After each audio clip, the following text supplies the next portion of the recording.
Good morning.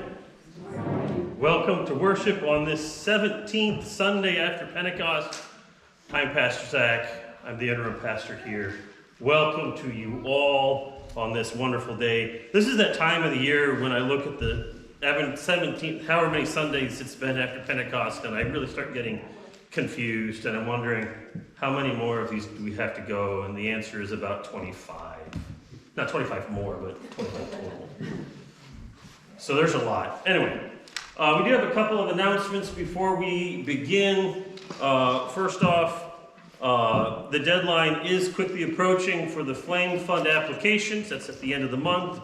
So if you know of any group or anybody who might benefit from having putting in an application for a grant from the Flame Fund, please let them know. You can pass that information on to them there. And then, of course, on October 13th, so mark your calendars, is the 4th Annual Ecumenical Harvest Progressive Dinner. This is brought on by the Marengo Ministerial Alliance. Tickets are, help me out, $10. $10 for tickets there. Oh, it says right there, sure enough, but that's small print. And you can talk. What? It is a lot of fun. So we'll start at the Marengo Presbyterian Church, and then we will have a meal, first course of the meal, and then we'll travel around to the 5 different churches in the area participating in this, and then we'll have a great time. So those are the announcements I have. There are other things in the bulletins, so I invite you to take a look at that as you're able. The Holy Gospel according to Mark. Glory to you, O Lord. Jesus went on with his disciples to the villages of Caesarea Philippi, and on the way he asked his disciples, "Who do people say that I am?" And they answered him, "John the Baptist, and others Elijah, and still others one of the prophets." Jesus asked them, "But who do you say that I am?" Peter answered him, "You are the Messiah." And Jesus sternly ordered them not to tell anyone about him. Then he began to teach them that the Son of Man must undergo great suffering and be rejected by the elders and the chief priests and the scribes and be killed, and after 3 days rise again. He said that all of this quite openly. And Peter took him aside and began to rebuke him. But turning and looking at his disciples, Jesus rebuked Peter and said, "Get behind me, Satan, for you are setting your mind not on divine things, but on human things." He called the crowd with his disciples, and he said to them, "If any want to become my followers, let them deny themselves and take up their cross and follow me. For those who want to save their life will lose it, and those who lose their life for my sake and for the sake of the gospel will save it. For what will it profit them to gain the whole world and forfeit their life? Indeed, what can they give in return for their life? Those who are ashamed of me and of my words in this adulterous and sinful generation, of them the Son of Man will also be ashamed when he comes in the glory of his Father with the holy angels." This is the gospel of the Lord. Praise to you, O Christ.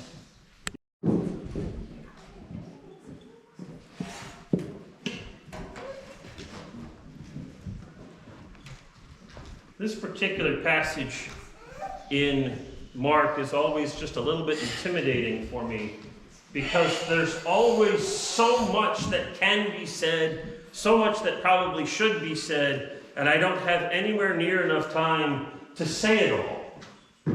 Especially because George is over there with his eye mask. He's threatening to fall asleep if I don't take this too long. So I don't want to make George fall asleep. So as I was reading it, the thing that kind of popped into my head that got me thinking about is that, I always wonder where I fit. I always wonder where I belong in a group. I walk into a social setting, and the first thing I think about is, okay, how do I fit into this group? Where is my place in this group? And I begin to look at other people, and I kind of listen to what they're saying, and I'm trying to take my verbal and my auditory and my visual cues, and I'm trying to figure out where my place is in the group. And eventually, I'm like, I'm going to try something. And I say something or do something, and then I immediately think, oh, I probably did the wrong thing. And I second guess myself, and I try to do something else. And this is just kind of how I operate in social settings. And I wonder, it often feels like I'm the only one that ever does this, and I wonder if I really am the only one that does this. Or if maybe this is something that's more common than just me. But whether it's just me, most of the time, I think that Peter is also dealing with some of this questioning about where he fits in our story today. And I think Peter is, through this whole process, trying to figure out where he fits in to this picture. So Jesus is traveling through Caesarea Philippi with his disciples, and he pauses and he asks them, who do people say that I am? And the disciples are like, oh, okay, well, some say that you're John the Baptist, some say that you're Elijah, and others say you're one of the other prophets, not Elijah. And Jesus is like, okay, that's pretty cool. And then he's like, but who do you say that I am? And Peter, he's trying to fit in, so he's trying to figure out what the right answer is. You're the Messiah. And he gets the answer right. And he's like, oh, I'm feeling good. I'm feeling really good about this, right? He got the answer right, and he knows who the Messiah is. He knows what the Messiah is all about, what the Messiah is supposed to do in the world. Peter is feeling really good. He knows that the Messiah is on his way to Jerusalem, and when he gets to Jerusalem, he's going to usher in a new kingdom. He's going to reunite the northern kingdom and the southern kingdom of Israel and Judah, and to make that kingdom again, he's going to kick out all of the Romans and foreigners who have invaded this area and taken over this land, and he's going to create a new kingdom. And we're all going to be part of that, and it's going to be awesome, and then the whole world is going to know that our God reigns. Yeah! This is what Peter's thinking. He's excited about this, and he knows that his job in this whole process is to be a support for Jesus. He's Jesus' right-hand man. He's going to be there through all of it, leading through this process to make this change happen. He knows exactly where he fits in to this whole picture. And then Jesus tells Peter and his disciples, don't tell anybody. And Peter pauses there for a moment because he's confused, because the Messiah is supposed to be a public figure. The Messiah's movement to Jerusalem to transform everything is a public thing. It's supposed to be a big thing. We're supposed to rally the whole people. Why do we have to keep this quiet? He's confused. He's reassessing. He still trusts Jesus, and that's a good thing, but he's confused. And then Jesus goes on and tells what's going to happen to him in Jerusalem. He's going to undergo great suffering. And you can just imagine Peter's just brow furrowing as he's trying to understand what. The Messiah isn't supposed to suffer. The Messiah is the one that's supposed to bring in the suffering of the bad people. He's getting confused. The Messiah is going to get rejected by the elders and the chief priests and the scribes. Wait, how can the Messiah get rejected? These are the religious and civic leaders of our community. They're the ones that are supposed to bolster the Messiah. How can they be rejected? How can they reject Jesus like that? He's getting really, really confused. And then Jesus says that the Messiah is going to have to be killed. And Peter just doesn't have any idea what to do with this because in his mind, the Messiah is the one that's supposed to be doing the killing of the bad people, not getting killed himself. And Jesus says he's going to 3 days later rise again, but Peter doesn't know what to do with that. He just kind of forgets about that. This whole picture is the exact opposite of what Peter's image of the Messiah is. And he doesn't know what to do. And so he pulls Jesus aside and rebukes Jesus.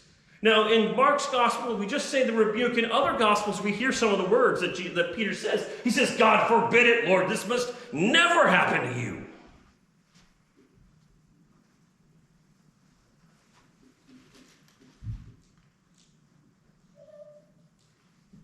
Peter's picture of what the Messiah is supposed to do simply does not fit with Jesus' declaration of what is going to happen. Peter's mind short circuits a little bit. His wires gets crossed. He just gets confused. He has no idea what's going on or how he fits into this picture. And so, like a very typical human, he simply disregards the data that are contradictory to his own perspective of the world. And so he does this so that he can fit everything together. For what it's worth, this process that is very typical in humans, that is to disregard data that we don't like or doesn't fit our preconceived notion, that's called confirmation bias. So if you ever hear that, that's what that is. Now I wonder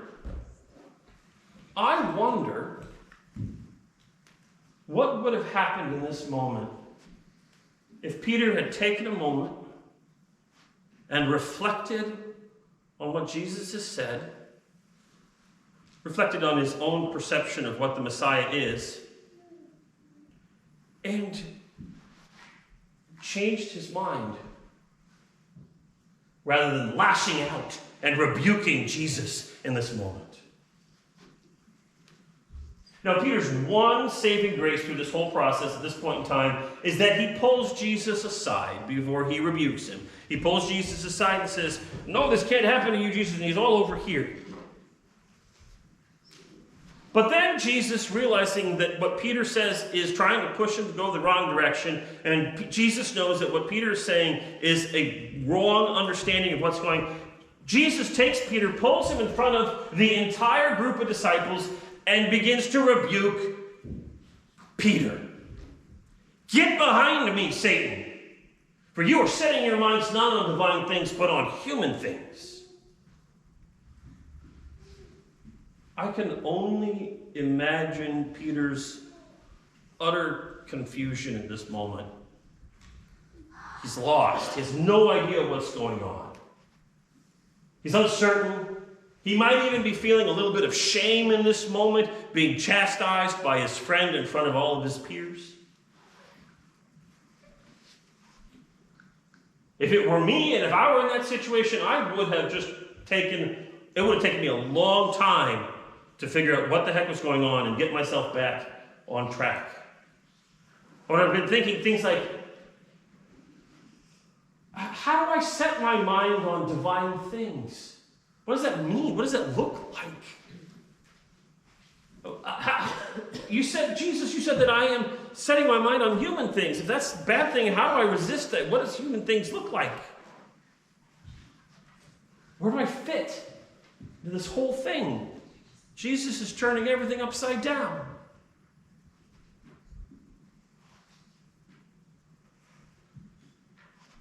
Jesus keeps going. And he tells us precisely what to do. He tells us precisely how to focus on God's vision. He tells us how to resist human temptation and perspective and how we fit in the world. He says, if any want to become my followers, let them deny themselves and take up their cross and follow me. For those who want to save their life will lose it, and those who lose their life for my sake and for the gospel will save it. I want to pause here for just a moment because this whole idea of taking up one's cross has been and continues to be misinterpreted and abused. Many times it has been used to say, oh, well, you're just in that bad situation. That's just your cross to bear. You got to stay there. That's wrong. That's not what this is about. Oftentimes this is used as a way to hold people who are stuck in abusive relationships in those abusive relationships. And that is not what this is about.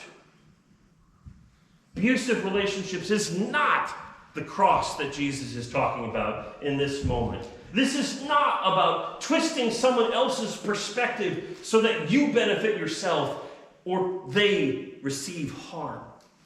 It's not what this is about. What it is about is letting go of my own preconceived notions of what the world is, of who Jesus is, so that I can see Jesus as Jesus sees himself. So that I can see others with the same kind of compassion and care that Jesus sees others in. That's what this is about. Life is hard.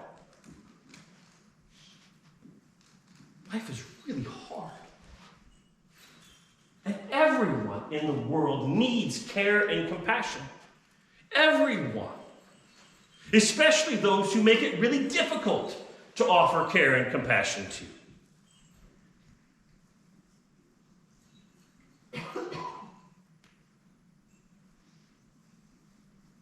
This is what this passage is about. It's about reminding us that for Jesus, everyone has a place at the table. Everyone gets to fit into the group.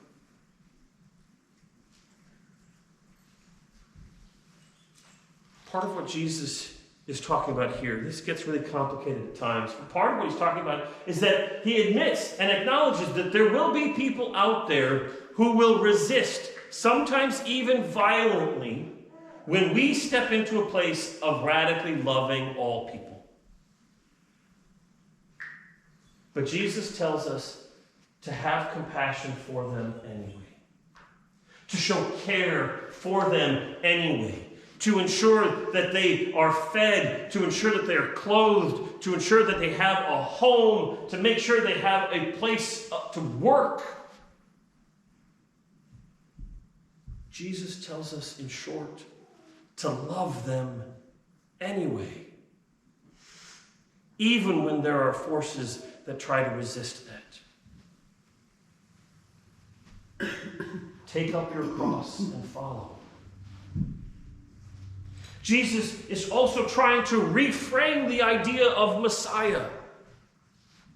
The Messiah is not a triumphant king who wins through military might and strong-arming others. No, he is a servant who embraces the brokenness of the world, and by embracing that brokenness brings healing, wholeness, and new life.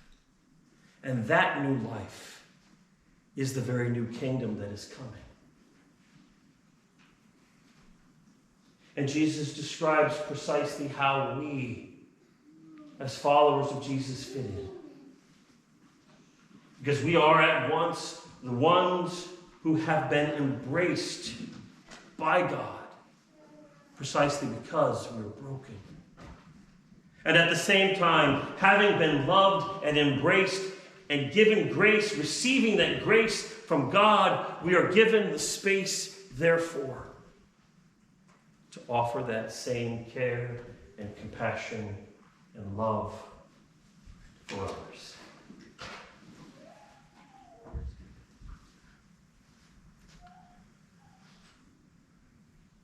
Whenever I enter into a social setting, I will always wonder how I fit in. I will always struggle with that and try to figure out how I fit. But I also know that I belong in God's kingdom.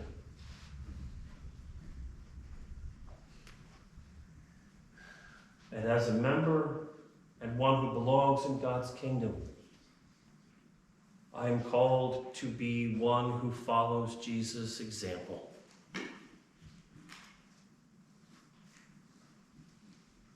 So this leads me to one final question. Well, the next question. I think faith is more about asking questions and finding answers. So here my next question is then, as I look at the world today, as I look at myself in this space, I ask, how will I follow Jesus' example today and tomorrow?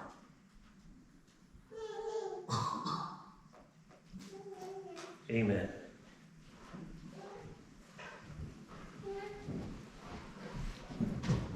I invite you to stand as you're able. Bulletin. This is kind of a newer song, but it's kind of a fun African-American spiritual.